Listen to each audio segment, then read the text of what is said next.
Hey, good morning. I don't know why I always say that so obnoxiously, but hey, Erin here. It's turning your messaging into magic. And today, my good friend, Joanna May, who is an absolute delight to be around in every sense of the word. Like, we always get along so well. We cover so much ground. We met at a virtual conference Yes. a year and a half ago, and it was like BFFs at first sight, just about. It was. It really was. And so we actually got to meet in real life this year, and I think that's just like the first of many. Yes. Yeah. Yep. I'm like, yeah. It almost makes me want to come to Wisconsin, but it's a It long is way. much cooler here than it is in Texas. True story. Like, even when I think it's abominably hot, you can still go outside. Yes. Well, you can go outside, but it's like, why did I take a shower? Because I'm wet again. I don't know. Do you follow the Holderness family? Oh, yes. Yes. I love them. She just did one, because I think they're in North Carolina, Yeah. but with their neighbor from Wisconsin. Apparently, they do all these bits together, or from Okay. the Midwest. I just always assume it's Wisconsin, and it's exactly what people, especially in northern Wisconsin, sound like. Yeah, yeah. And she's like dripping sweat, and she's like, "What were you doing?" She's like, "I went for a walk," and she's like, "In the middle of the day." True What are story. you thinking? Actually, I would rather walk in the middle of the day because it's so hot, it's less humid. Mm. So, like, I would rather walk in 100-degree weather than in 90 with like 98% humidity. So, so 6 a.m. is not my workout time. Is it more humid when it's? Oh, it is so much more humid when it's Oh, not as hot. Like, that was we do not not my get below. experience living Yeah, in I live very in Texas, by the way. I mean, it's that was also like 20 years ago that I lived somewhere really, really hot. I live in Costa Rica. And Okay. so like I also like my uniform was a bikini pretty much. Like, and I say my uniform, which I didn't have a job. I just, hung That's out awesome. on the beach an awful lot. That's so funny. There's something to be said. I think my biggest decisions, and we're not talking. See, we're not talking about anything. We just talked about This is our conversations always. yeah, but like We're like, my how do we get on decision, that? and I have to spit this out. But it was when I got up. Was I going to go to the beach? Was I going to go walk to the fruit stand half a mile away, or was I going to go to the restaurant for breakfast? It's a tough life. It was extremely tough. Oh, the choices. So clearly I wasn't living real life, and I probably have no idea what humidity was or wasn't. Yeah, that's so funny. Yeah, so Anyway, so Joanna is amazing. She and it's so funny. Like, I think maybe we knew each other before that? No, I don't think we did. Maybe no. we knew each other from the meet and greet before. Yeah, I think that might have been it. And I had introduced you to a few people as like this amazing tech person, because you are. Because I am. And I can do all of this, but you can do it really fast. And so you're like, oh, that's what I do. And then so I introduce you, and she's like, so I don't think that's what I want to be known for. After we listened to Iman Ismail talk, and like what you do is not what you say you do. It's how other people introduce you. Yeah. And I was like, oh man, but you are. And then because in this group that we're in, you would always say, oh, here's how you can do that, and I can help. So I'm like, yeah. I mean, I do it. I do the tech stuff. I don't mind doing the tech stuff. But do I want to do that for the rest of my life? And that's all I want to do? No. Well, and I think you bring so much more to the table. Yeah. Not that the tech stuff isn't insanely valuable, especially if you find yourself wanting to stab your hand with a fork, which is how I described ClickUp to the gal I just hired to help me set it up. Like, the idea of automating some of that stuff, I was just like, I don't want to. Like, I want it to do, but I sit down and like, look, I can go like paint my toenails. Yes. You're like, I can go clip my children's toenails because that's better. That's better. Right. So, and then you just went through Womp Womp. Yes. And so what Joanna is doing, you guys, is she is going through Womp Womp for herself, of course, because you have created this amazing new framework and package, but you're also like, I get to be your test for the ins and the outs and the framework of the package. So do you want to tell me like what that includes, so I'm not just talking? So you're not just talking. Okay, so very brief little background. I was a teacher for almost 20 years. So I'm got the instructional design. I have a pretty degree in instructional design that sits back there. And so basically what I've noticed is there's kind of a hole in particularly evergreen courses. People launch these amazing courses and they are totally amazing. And then, but people aren't finishing the courses. And so like traditionally course completion rates are 11 to 15%. And you might think, okay, they've given me the money, does it really matter if they don't finish my course? Because, but it does, because if people are not finishing your course, then they don't know how amazing the course really is. They're not getting the transformation that you promoted, because hello, we've written sales pages. That's what you want. You're selling the transformation. You're not selling your course.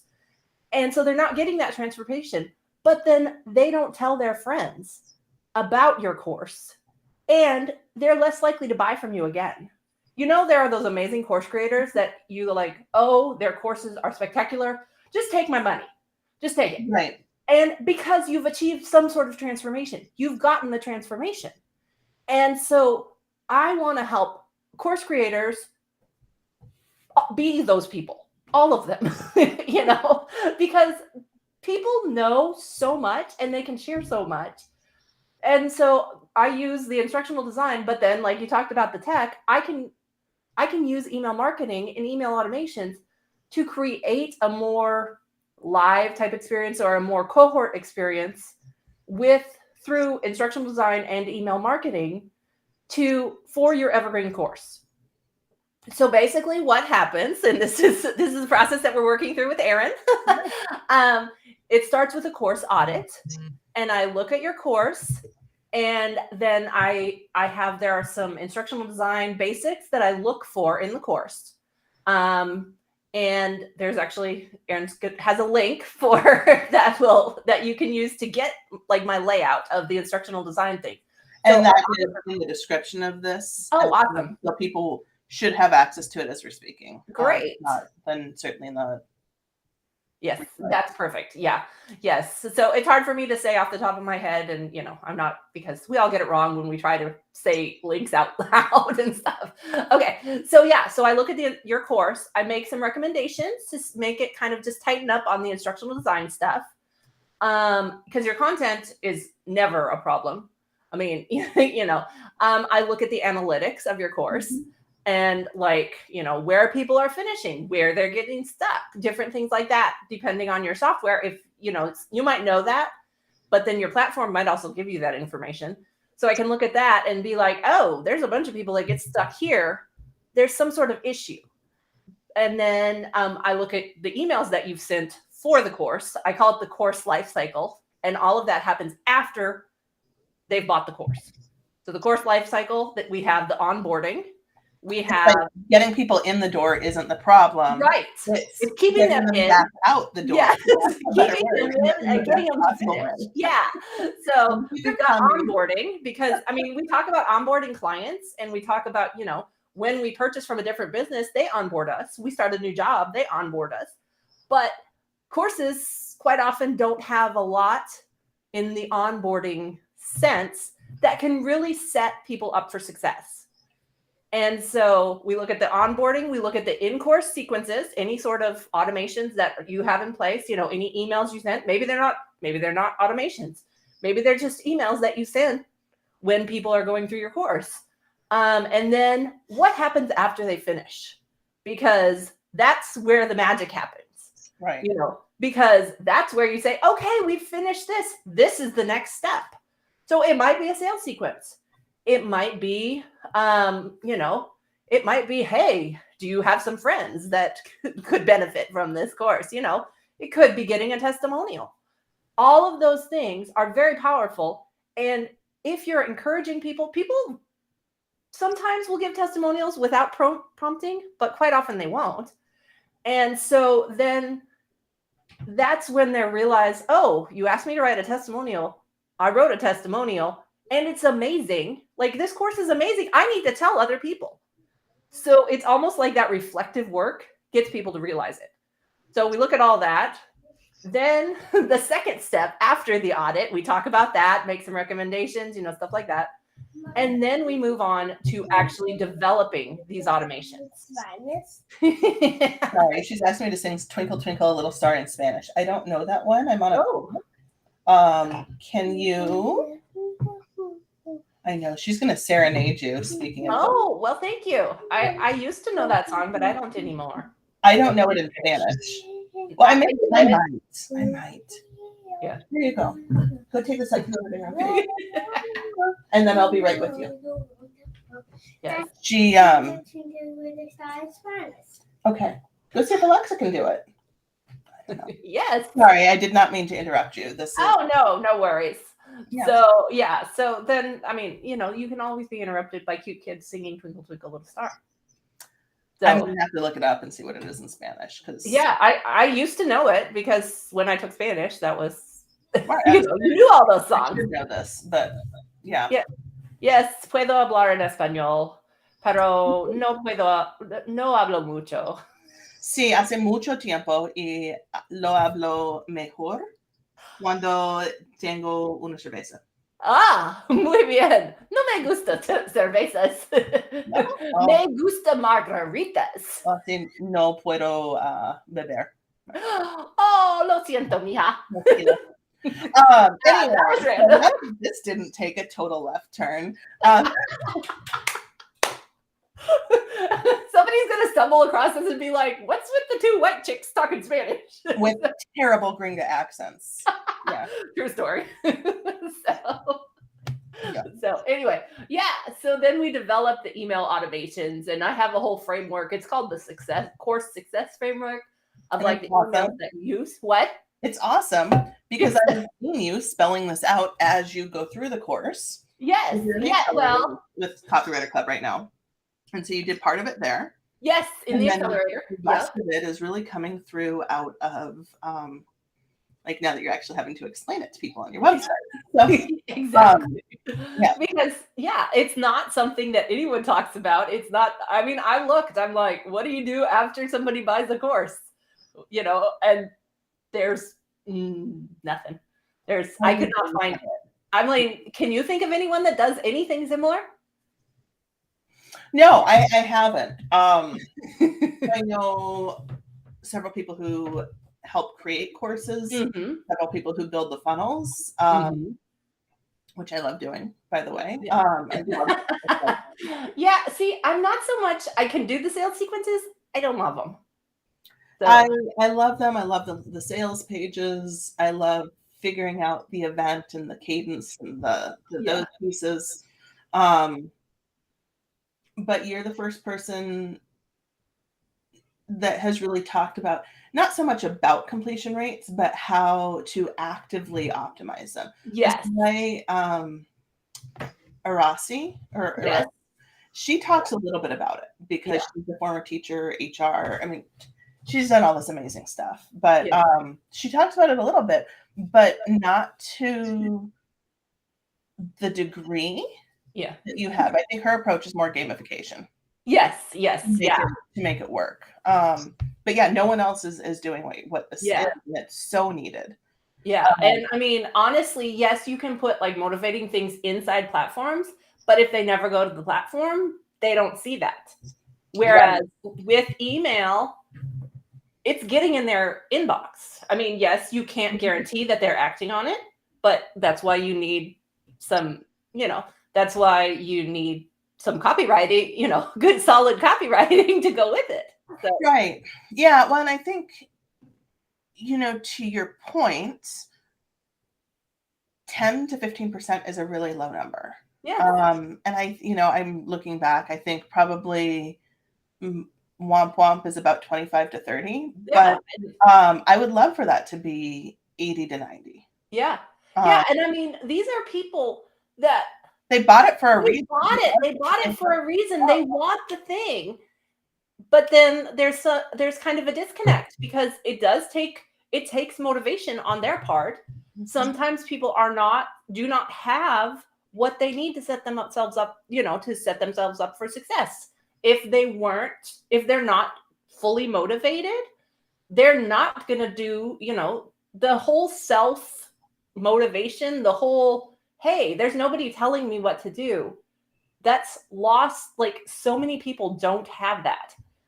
And so, online education has opened up opportunities for so many people, both as course creators and course takers.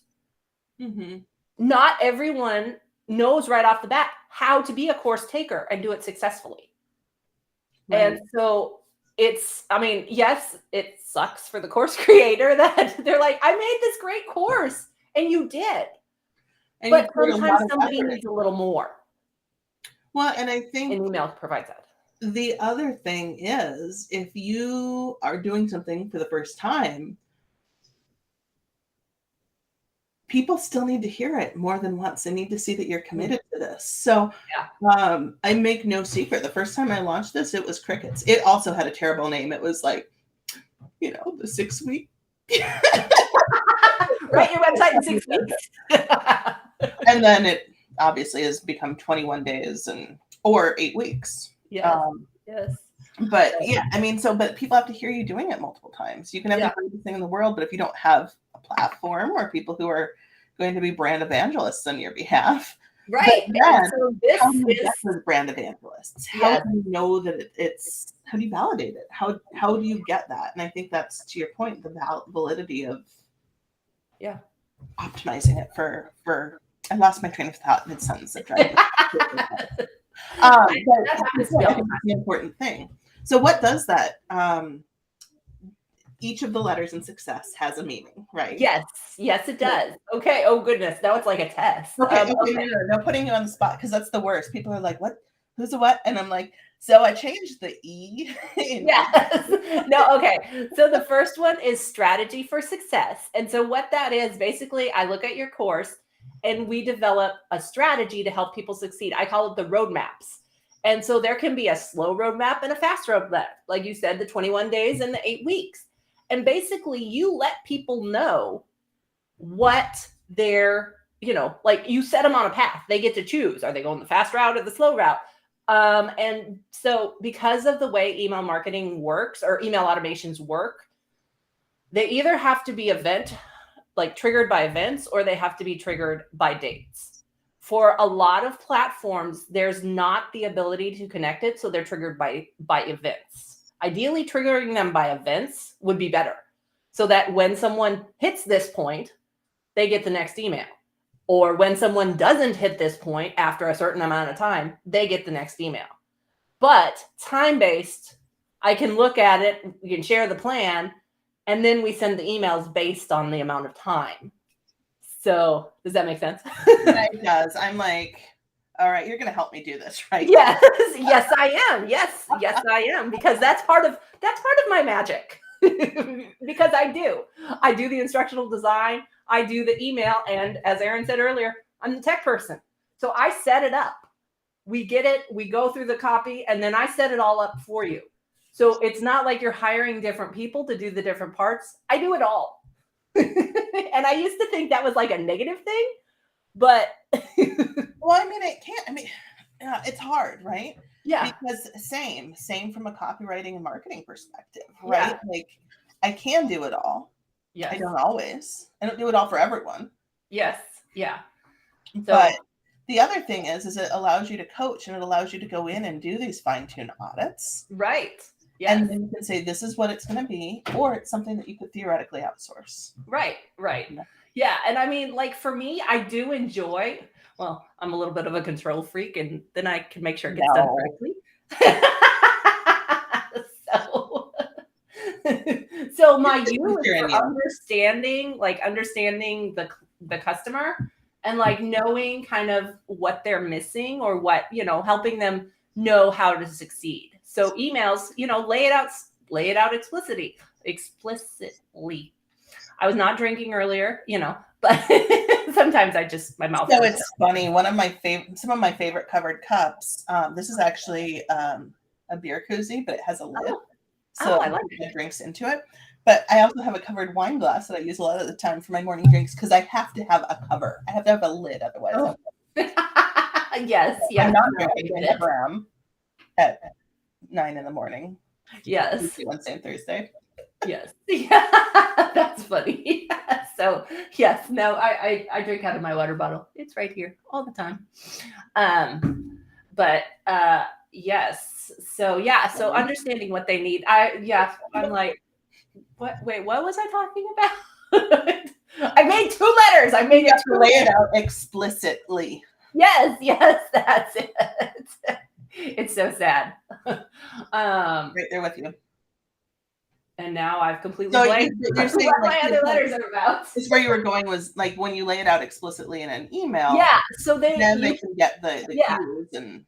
So it can be like helping them, giving them tips, helping them know what they need so that then you can help them be successful. Because that's the whole point of the course success framework, is to help your course takers be successful.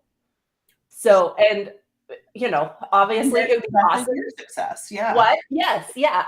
So it'd be awesome if we were doing it altruistically, but I'm a realist, People, we do this to make money, and there's nothing wrong with that. There is nothing wrong with that. And that was an interesting conversation I had yesterday. And it was like, this is a conversation I have with lots of people, but I like to work with people who like to give something back. Yes. We also all like to have roofs over our heads. My children appreciate when they can eat.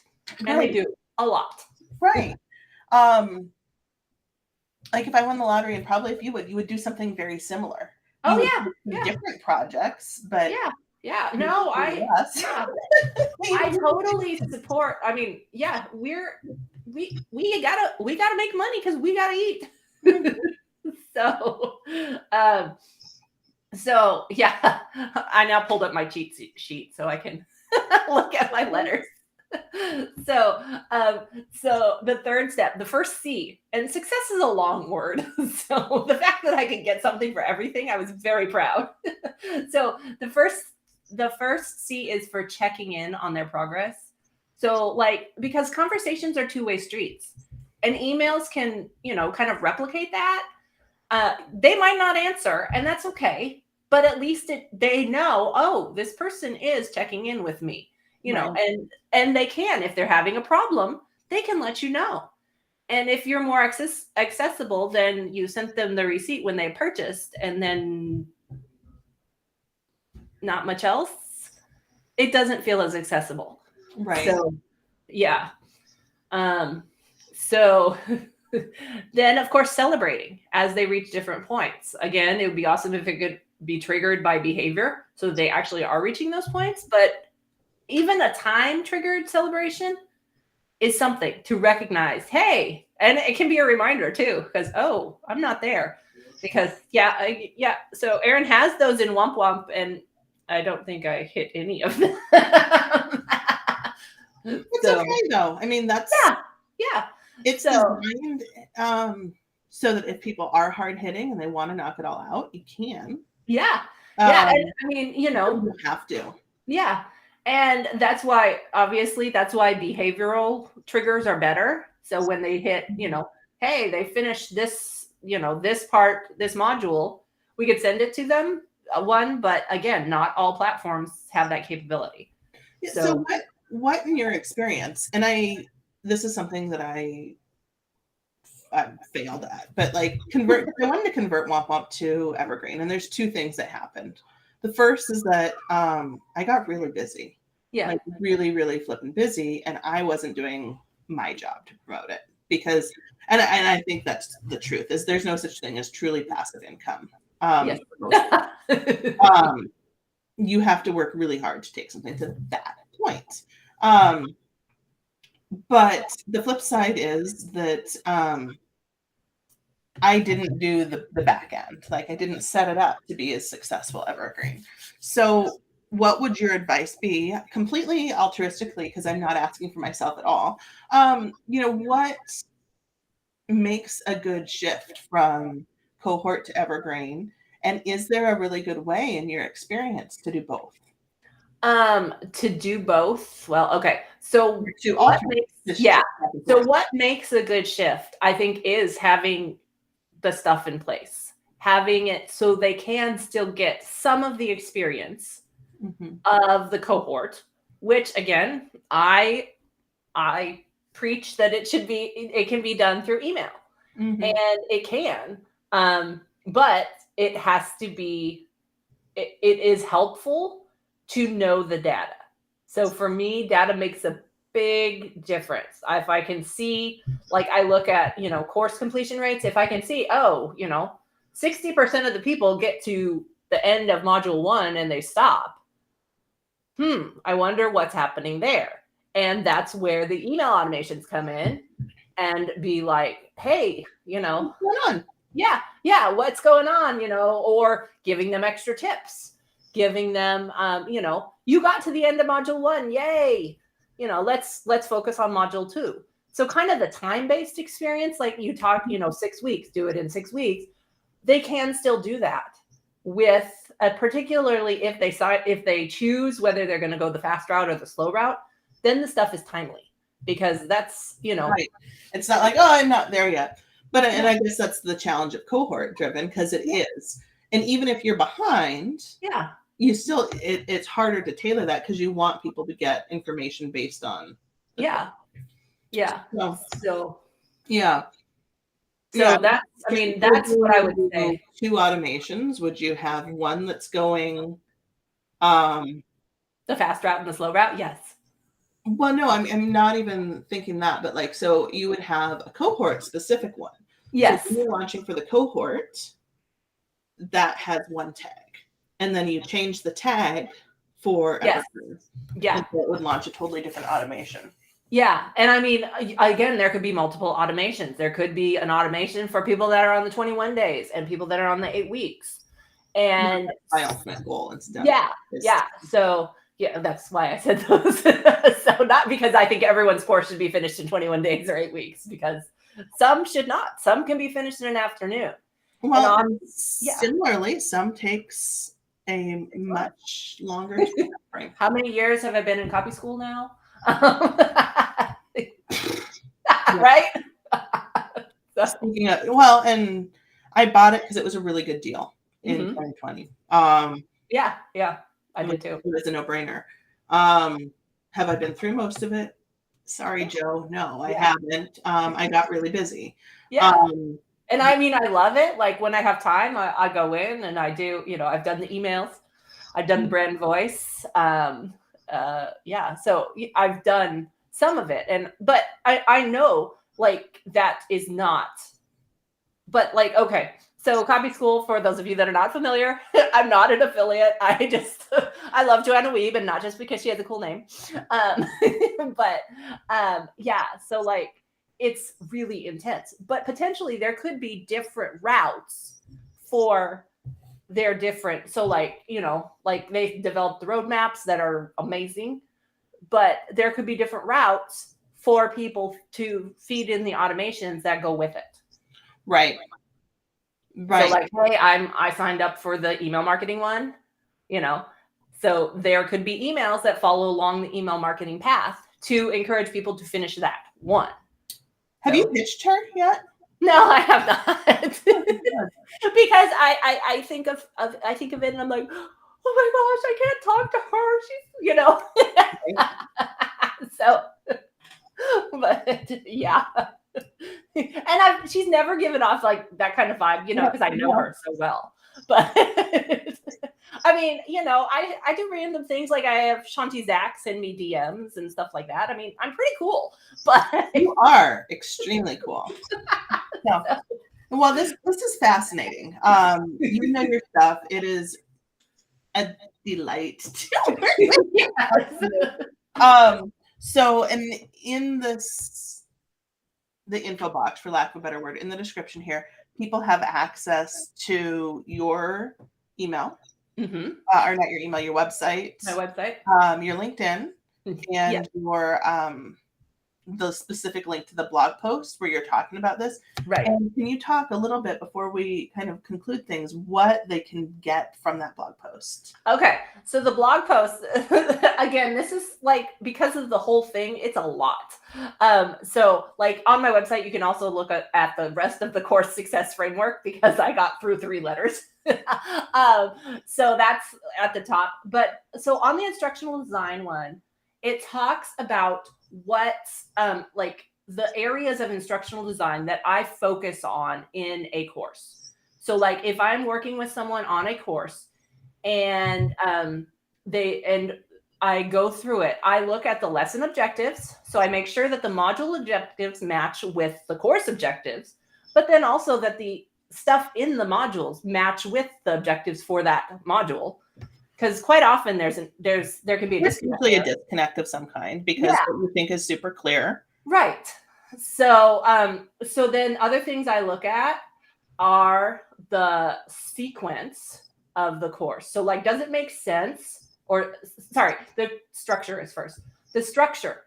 Does the course make sense? Like how it's set up, does it make sense for what you're teaching? Mm-hmm. So like if you're teaching someone how to change oil and it's completely text-based, I would not recommend that, because it would be more effective to have text, because some people respond to text, but then also have videos of people doing it. At a minimum, like diagrams. Right. Some sort of stuff, and the structure, and this kind of feeds into the sequence as well. So the order you're going in should make sense for what you're teaching. Find the oil. Right. Yeah. Buy the right oil. Buy the right oil. It's not going to be dispose the oil first. That's not what you do. I mean, you got to go in a certain order, but then also the amount of time that it takes. If I had a course on how to change oil and nobody wants me to teach this course, because I've never changed oil in my life. No, same. My husband or the mechanics are for. 100%. I don't think that we're qualified to be having this conversation. Right. But if I were to have a course, it might be an afternoon course. It might take, it might be an hour and a half, maybe a couple hour course. It's not going to be a 6-month course on how to change oil. And it might be, honestly, it might be a 20-minute video that has appropriate pauses. Right. Yeah. Because it's like, cool, go find your manual. What kind of oil do you have? Hit pause, go get the oil. We were at Walmart the other day buying oil because my husband's going to change the oil. And he does it, and he's great at it. But now find your oil. Or it's like, do you have these parts? This is what you need. Yeah. I didn't know there's a little filtery thing that you need. And so then the pacing, does it make sense for how fast you're doing it? So like, is it kind of regular amounts of timing breaks? It's not like, go buy the oil and you tell them in-depth steps on how to go to Walmart and find the oil. And then the second module is change the oil. And then the last module is you're done. Mm-hmm. That wouldn't be appropriate pacing, because like changing the oil, that's the hard part. So it needs to be broken down. And, you might have a section on how to drain the oil. And then you have a section on, replacing the filter. And then you have a section on, I take it back. You are 100% qualified to be talking about oil changing. There's a section on refilling the oil and, making sure you plug up whatever so it doesn't fall out the bottom. And then disposing of the oil. Mm-hmm. That could be my sections for. And did I think that I would ever be talking about like 6 little lessons that are all 5 minutes? They don't have to be long. Yeah. Did I ever think we would be talking about changing oil? Well. Now my husband's going to expect me to change my own oil. I want you to know. I have never changed mine. You can tell him that. I've never changed mine. I don't think how it's delivered, like how you present it to the people. So, so I explained that in the blog post. And then there is a workbook. So you can kind of do your own little mini audit of it. There's also a little offer that if you decide to do your own mini audit, I will look at your mini audit and give some feedback. Cool. So that's all. You sign up for my email list. There's a lovely little thing. It has a pink box in the middle. It's very cute. Pink. It's got to be pink. Yes. All right. Well, thank you so much for coming. We've gone a little over time. Sorry. Shocking. Yeah, I'm like, because this is when Erin and I talk. This is what happens. So I'm going to go ahead and say thank you again. Definitely go check out Joanna's information. Hit her up on LinkedIn. That is where you hang out the most, I think. And I don't hang out there either, but that's my best one. That's the best way to reach her, or email. She's pretty quick to respond on all the things. And thank you again for coming on. Thank you for having me and for letting me ramble. Ramblers are us. Yes.